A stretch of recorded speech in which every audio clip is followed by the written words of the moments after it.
2004년 5월 5일로 갑니다. 어떤 얘기 해주시겠습니까? 네, 2004년 5월 5일은 대한민국 대표 산악인 엄홍길이 세계 최초로 8,000m급 15조화 정복에 성공한 날입니다. 이건 무슨 말이냐면 8,000m가 넘는 산 15개를 정복했다는 뜻이에요. 8,000m가 얼마나 높은 거냐면 북한산 100군데가 836m입니다. 그것의 10배, 백두산이 2,700m 정도 되거든요. 그거보다 훨씬 더 높은 산 15개를 정복했다는 얘기죠. 엄홍길은 히말라야 14좌를 모두 오른 뒤에 모두가 불가능하다고 말하는 히말라야 위성봉 높이 8,505m의 얄룽캉을 완등하면서 15좌 정복에 성공을 했고요.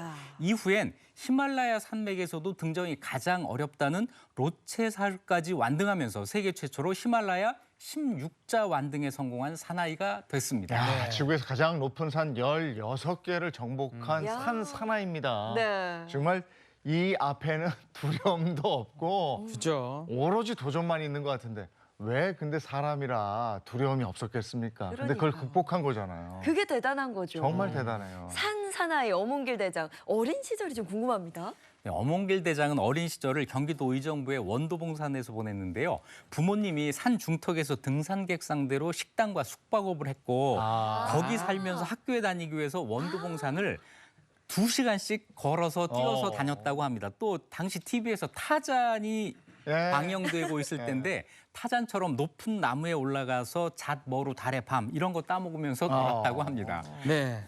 근데 어렸을 때부터 그러면 이렇게 어머니 덕분에 이렇게 자연스럽게 사람과 친숙해졌는데 도봉산만 이렇게 왔다 갔다 하다가 언제 처음 히말라야 첫 등정을 시작하게 됐나요? 네, 산과 함께 지내면서 자연스럽게 높이에 욕심을 내기 시작했고 히말라야 등정에 관심을 갖게 됩니다.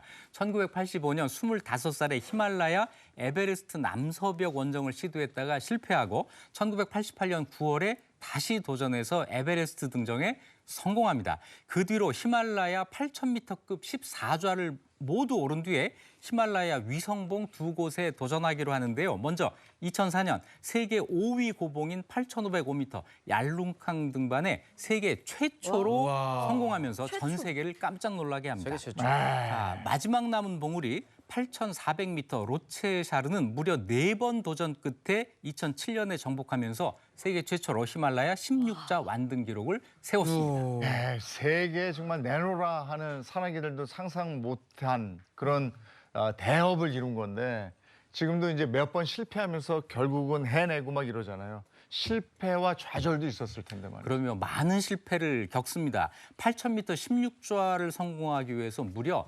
38번 도전을 했고요. 그동안 10명의 동료를 잃기도 했습니다. 1992년 난가파르바트 원정 때는 동상으로 오른쪽 엄지 발가락과 두 번째 발가락 일부를 잘라내는 이런 일도 있었습니다. 깊이를 알 수 없는 틈이 이게 크레바스라고 하는데요. 여기 빠지기 직전에 겨우 살아나는 이런 일도 있었다고 합니다. 또 발목이 180도 돌아가는 사고도 있었는데요. 안나푸르나 등정 당시에 낭떠러지로 추락하는 2명의 세르파를 구하려다 로프가 발목에 감겨서 발목이 뒤틀렸다고 합니다.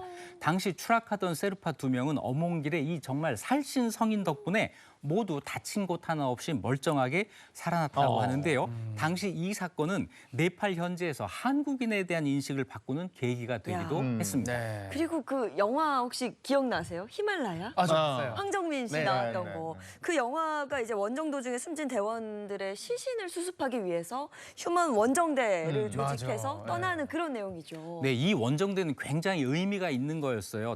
대체로는 등정을 목적으로 원정대를 조직하는데 이 원정대는 세계 산악 역사상 최초로 동료의 시신을 수습하기 위한 원정대였습니다. 그래서 휴먼 원정대라고 부르는 거죠.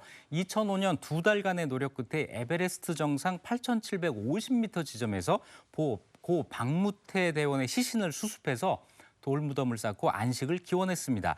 세월이 지나서 황정민 씨가 출연한 영화 말씀하신 그 히말라야로 이 감동적인 원정이 다시 한번 세상에 알려지게 됐습니다. 네. 그뿐만이 아니라 16자 등정을 마친 후에 재단을 세워서 인생의 17자 등정을 시작한다면서요. 네, 이 17자는 산이 아니고 다른 건데요. 엄홍길 대장은 히말라야가 16봉을 내주었으니 히말라야 오지에 학교 16개를 짓겠다는 목표를 아. 세웠습니다. 특히 멋지다. 1986년에 사망한 세르파 동료의 유족을 찾아갔다가 너무나 어렵게 사는 걸 보고는 그 자식들이 아버지 없이도 살아갈 수 있도록 배움의 기회를 주고자 재단 사업을 시작했다고 합니다. 현재 처음 목표를 넘어서 네팔에 19개 학교를 세웠고요. 또 올해는 마침 한국 네팔 수교 50주년인데요. 자, 17년 만에 히말라야 고산 등정에 다시 도전한다고 합니다. 이것이 그 인생 17자가 되는 거죠. 그 도전에 정말 끝이 없습니다. 어몽길 대장이 이렇게 목숨을 걸고 끊임없이 도전하는 이유는 뭡니까? 그 이유를 어몽길 대장은 이렇게 얘기해요. 산에 미쳤기 때문이다. 산이 있으므로 내가 존재하고 내가 존재해서 산이 존재하는 것 같아요. 저는 전생이 산이 아니었나 싶어요. 정말 산과 일체가 된 모습을 보였습니다. 그 인생이 곧 산이다라는 거죠. 자, 이렇게 실패를 무릅쓰고 끊임없이 도전하는 삶을 살았던 어몽길 대장. 그의 빛나는 도전은 많은 국민들에게 희망의 메시지를 전하고 있습니다. 네, 오늘도 유익한 역사 이야기 들려주신 이익주 교수님 고맙습니다. 고맙습니다.